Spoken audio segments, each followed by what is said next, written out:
হাই everyone, সকলোলৈ শাৰদীয় দুৰ্গা পূজাৰ আন্তৰিক শুভকামনা জনালোঁ। পূজা বুলি ক'লে জিলাপিয়ে বিশেষ গুৰুত্ব লাভ কৰে নহয় জানো? তেনেহ'লে আহকচোন আজি ঘৰতে অলপ জিলাপি বনাই লওঁ। ইয়াৰ বাবে মই এটা বাটিত 4 চামুচ ময়দা লৈছোঁ। মই 4 চামুচ ময়দা লৈছোঁ।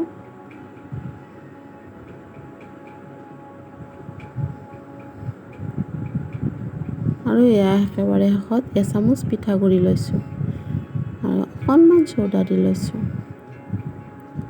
তাৰপিছতে মই 2 চামুচ দৈ দিছোঁ।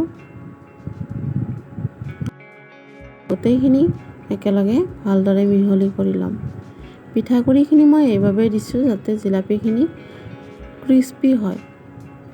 এয়া অলপ অলপকৈ পানী দি ভালদৰে বেটাৰখিনি মিহলি কৰি ল'ব লাগিব। একেবাৰতে বেছিকৈ পানী দি নল'ব, নহ'লে বেটাৰটো বেছি ঢিলা হৈ যাব।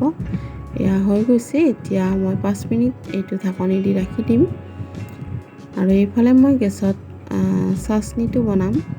চাচনিটোৰ বাবে মই চেনি এবাটি লৈছোঁ আৰু সেই বাতিটোৰে আধা বাটি পানী লৈছোঁ। আৰু গেছটো বেছিকৈ জ্বলাই দি চেনিখিনি উতলিবলৈ দিছোঁ। এয়া চেনিখিনি উতলি আহিছে। এয়া মই এটা মিনাৰেল ৱাটাৰৰ বটল লৈছোঁ আৰু এনেদৰে চুৰিখন গৰম কৰি বটলৰ সোপাটোত এটা বিন্ধা কৰি ল'ম।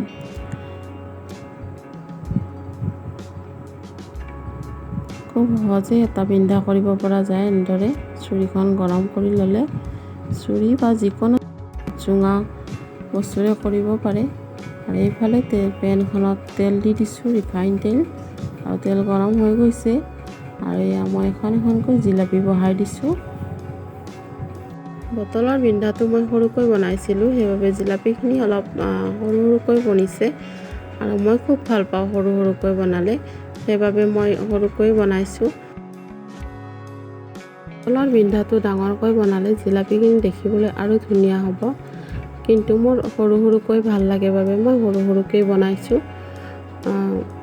এয়া মই জিলাপিখিনি এনেদৰে তেলত ভজাৰ পিছত অলপ যেতিয়া কালাৰটো সলনি হ'ব, সেইফালে গেছত চেনিৰ চিৰাপটো উতলি আছে।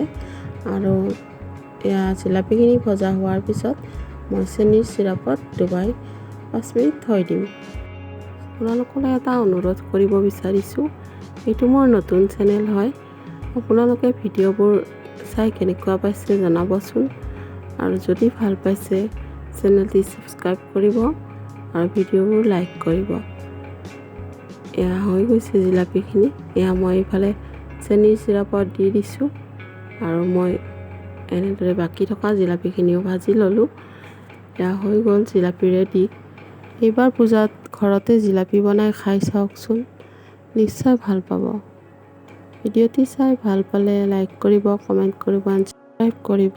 ভিডিঅ'টি শেষলৈ চোৱাৰ বাবে ধন্যবাদ।